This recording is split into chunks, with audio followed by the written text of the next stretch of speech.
Chapter 3 छोटे जहाज। प्रशांत महासागर की आदिम डोंगी एक खोदी हुई नाव है, एक पेड़ का तना जिसे खोखला करके नाव के आकार का बना दिया गया है, जो अपनी लंबाई के अनुपात में इतना संकरा है कि नाव के बाहरी हिस्से को छोड़कर पूरी तरह से अस्थिर है। आउटरिगर, लकड़ी का एक लंबा स्केट के आकार का टुकड़ा जो हमेशा बंदरगाह की ओर लगा होता है, एक केंद्रीय पुल पर डंडों द्वारा बंदरगाह की ओर। ये बीम की कमी के लिए समुद्र से माफी मांगता है और समुद्र इसे स्वीकार करता है, शर्तों के साथ। लेकिन आउटरिगर के बिना किसी भी आकार की कोई भी डोंगी समुद्र में जाने की हिम्मत नहीं कर सकती थी, लेकिन इसके बिना द्वीप आपस में ही बंद हो जाते, युद्ध असंभव हो जाता और लोग एक द्वीप से दूसरे द्वीप और एक द्वीप से दूसरे महाद्वीप के बीच बह जाते। सुदूर अतीत में कहीं दूर एक व्यक्ति खड़ा था जो इस साहसिक आविष्कार का जनक था। उसने इस बात का जरा भी स्वप्न नहीं देखा था कि जिस कार्य में उसने अपना हाथ लगाया था उसके परिणाम कितने विशाल होंगे। स्टीयरिंग पैडल पर डिक ने उत्तरी समुद्र तट पर एक आकृति देखी। जैसे ही वे पास आए, ये कैटफा थी जो उसका इंतजार कर रही थी। हवा उसके ड्रैकेना के पत्तों की कमर को हिला रही थी और उसका हाथ सूरज से उसकी आंखों को बचा रहा था। ले मुआन दक्षिणी समुद्र तट पर खड़ी थी और अपनी आंखों को बचा रही थी और उस डोंगी को देख रही थी जिसमें वह पहला आदमी था जिसने कभी उसका सिर घुमाया था। कुछ बच्चे कैटफा के पास खेल रहे थे और एक मछली पकड़ने वाली डोंगी पास में खड़ी थी, लेकिन उसने केवल कैटफा को ही देखा। कैटाफा, एयोमा ने कहा, जो आउटरिगर पोल के पीछे झुका हुआ था। ये निश्चित रूप से वह है, और उन्होंने कहा कि वो मर चुकी थी और उसका भूत तुम्हें अपने साथ लेकर वापस आया था, ताओरी, लेकिन मृतक वापस नहीं आते। कैटफा, वो तामिनान के निषेध के तहत लड़की थी, वो लड़की जिसे कोई भी पुरुष या महिला नहीं छू सकता था। और फिर एक दिन वह रीफ के पार मछली पकड़ने गई और एक तूफान उसे ले गया और वह डूब गई, ऐसा उन्होंने कहा। वह डूबी नहीं थी, डिक ने उत्तर दिया। हवा उसे मारुआ की ओर ले गई, जहां मैं था, मैं और एक और जिसका चेहरा मैं लगभग भूल गया हूँ। केरनी उसका नाम था, और वह डोंगियां बनाता था, लेकिन ऐसी नहीं। फिर एक दिन वह पेड़ों के बीच चला गया और वापस नहीं लौटा। फिर देवता नान द्वीप पर आए और उनके पीछे कैरोलिन के लोग आए जिन्होंने एक साथ लड़ाई की जिससे सभी मारे गए। और फिर बुरे लोग आए जैसा कि मैंने आपको बताया है, और वे हमें मार देते, लेकिन हम रात में ही मारुआ से निकल गए। देखो, वो डोंगी है जिसमें हम आए थे।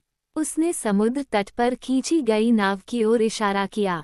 ओहे, ताओरी, ये कैटफा की आवाज थी जो किनारे से उन्हें पुकार रही थी, प्रसन्न, मधुर, घंटी की तरह स्पष्ट, फिर भी एक सीगल की आवाज की तरह दूरगामी। जैसे ही डिक रेत पर उछला, उसने उसे अपनी बाहों में जकड़ लिया। कुछ ही घंटों के लिए अलग हुए, उन्हें ऐसा लगा जैसे वे हफ्तों से अलग थे। पुराने दिनों में, उसके जन्म से भी पहले, उसकी माँ एमिलिन को उसके पिता से अलग होने पर भी कभी भी चैन नहीं मिलता था, यहाँ तक कि लेगून की चौड़ाई से भी दूर, अनहोनी का संकेत देने वाला दानव हमेशा उसके कानों पर लगा रहता था। ऐसा प्रतीत होता है कि डिक को कैटफा के प्रति प्रेम की शक्ति के साथ साथ अपनी प्रेमिका के साथ अनहोनी की आशंका भी विरासत में मिली थी। उसने उसे गले लगा लिया, देखने वालों की परवाह किए बिना। हालांकि देखने वाली एकमात्र आंखें बच्चों और एयोमा की आंखें थीं, जिनकी आंखें नाव के अलावा किसी और चीज को नहीं देख रही थीं। जैसे ही उसका पैर रेत पर पड़ा, डोंगी बनाने वाला एक लड़के की तरह दौड़ता हुआ उसके पास पहुंचा, डोंगी के सिरे पर हाथ पटका और फिर उसे तख्तों पर दौड़ा दिया। बहुत पहले के स्पेनिश जहाज की नावें क्लिंकर से बनी हुई थीं और लड़ाई में नष्ट हो गई थीं, लेकिन उसने उनमें से कुछ को दक्षिणी समुद्र तट पर बहते हुए देखा था। डिंगी नक्काशीदार और पूरी तरह से बनी हुई थी, पूर्वी नाव निर्माण का एक आदर्श नमूना, जिस पर डोंगी डिजाइनर डिक और कैटाफा, जिस समुद्र तट पर वह खड़ा था और सूरज जो उसे रोशन कर रहा था, को भूल गया।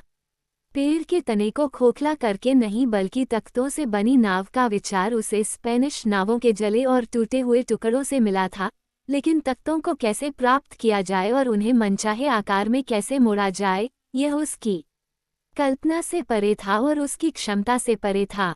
उसने स्पष्ट रूप से देखा कि पापलगी की ये नावें कुछ हद तक एक आदमी के तरीके से बनाई गई थीं, जिसमें रीढ़ और पसलियां और पसलियों के लिए एक आवरण था, उसने देखा कि इस तरह से पर्याप्त बीम प्राप्त किया जा सकता था जिससे निर्माता आउट्रिगा से छुटकारा पा सके, लेकिन फिर गति, इस छोटी और बदसूरत चीज में गति का कोई संकेत कहाँ था।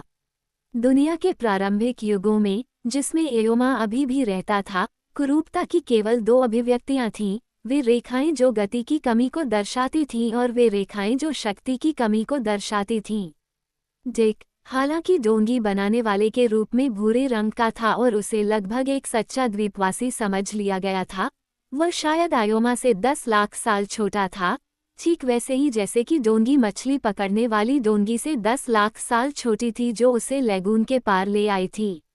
डिक में, आयोमा ने वे रेखाएं देखीं जो गति और शक्ति को दर्शाती थीं, इससे ज्यादा कुछ नहीं, वो उस सासी चेहरे द्वारा व्यक्त की गई कुलीनता, आंखों की दूर की दृष्टि और माथे की चौड़ाई के प्रति अंधा था।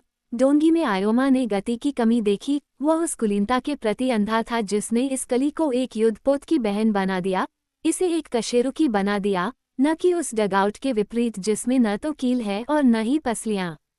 तब आयोमा, जो धूप में खड़ा था, ईश्वर की दृष्टि में एक साधारण डोंगी निर्माता और कारीगर था तथा प्रत्येक सच्चे कारीगर की तरह एक आलोचक था। उसने डोंगी का उपहास करना शुरू कर दिया।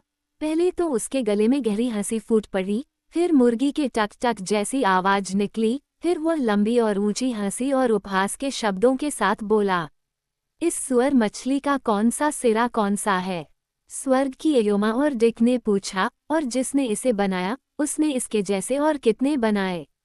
डिक, जिसने हमेशा नाव को किरनी से जोड़ा था और जिसे एक तरह का भरोसा था कि किरनी ने उसे ठीक वैसे ही बनाया है जैसे उसने छोटे मॉडल जहाज बनाए थे, बूढ़े आदमी की हंसी सुनकर चौंक गया। शायद ये उसके अंदर का श्वेत आदमी था जो श्वेत आदमी के कामों पर एक जंगली के उपहास से विद्रोह कर रहा था। जो भी हो, वो मुड़ा और समुद्र तट पर उता माटू के घर की ओर भागा जिसे उसने और कटफा ने अपना बना लिया था। वहां छाया में, जल्दबाजी में बनाए गए शेल्फ पर छोटे मॉडल जहाज खड़े थे जिन्हें उसने पाम ट्री से बहुत सावधानी से बचाया था। Frigate, schooner, full rigged ship और वेलमैन, उसे सभ्यता से जोड़ने वाला आखिरी धागा, बहुत पहले के खिलौने, लेकिन अब खिलौने नहीं, एक ऐसी दुनिया से काल्पनिक चीजें जिसकी भाषा उसने खो दी थी। सूरज और ऊंचे पेड़ों की दुनिया जहां सूरज की चकाचौंध में भूत की तरह एक याद चलती थी जो कभी एक आदमी थी, किरनी। उसने स्कूनर को उसके विश्राम स्थल से उठाया और उसे लेकर बाहर आया तथा मूंगे के एक बड़े तालाब के पास दौड़ा तथा एयोमा को बुलाया कि वह आकर देखे कि उसने, जिसने ये छोटी नाव बनाई थी, क्या बनाया है। 30 फीट लंबा और 20 फीट चौड़ा तालाब समुद्र से आने वाली हवा से हिल रहा था। ये क्रिस्टल की तरह साफ था, मूंगा का फर्श था और छोटी मछलियों का एक समूह जो सुइयों से भी बड़ा नहीं था, यहाँ वहाँ चांदी के बादल की तरह गुजर रहा था। डिक ने अपने घुटनों पर बैठकर स्कूनर को लॉन्च किया और एयोमा ने अपने दोनों घुटनों पर हाथ रखकर उसे देखा क्योंकि वह एक समतल कील पर तैर रही थी।